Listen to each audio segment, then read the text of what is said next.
And European politicians say the Chinese Communist Party is trying to change the narrative around the CCP virus, but they say they're not buying it. NTD's Germany correspondent Christian Watchen has the details. After almost 11 weeks on lockdown, authorities in Wuhan are lifting all travel restrictions. For the past several weeks, the CCP has reported 0 or near 0 new infections in the whole of China. But not everyone is convinced the epidemic is truly over. That the Chinese had supposedly already fought the epidemic. I think this is a fairy tale of the central government in Beijing, which in turn shows what a communist dictatorship does in terms of propaganda to the outside world. This reminds me heavily of Chernobyl.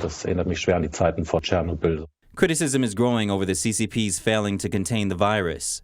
Some politicians in Europe point out how Chinese authorities knew about it early on, and how they destroyed virus samples, detained citizen journalists, and silenced doctors who tried to sound the alarm.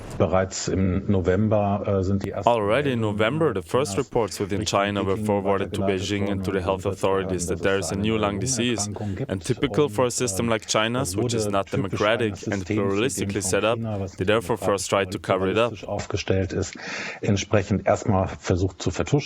A study found that if the Chinese regime had acted just 3 weeks earlier, 95% of infections could have been prevented. If we had had 6 weeks lead time, if the WHO had already issued a warning at the end of November, we would probably not have many thousands of deaths on our books.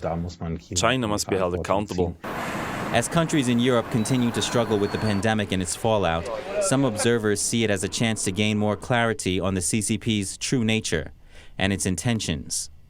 Reporting by Christian Watchen, NTD News, Berlin.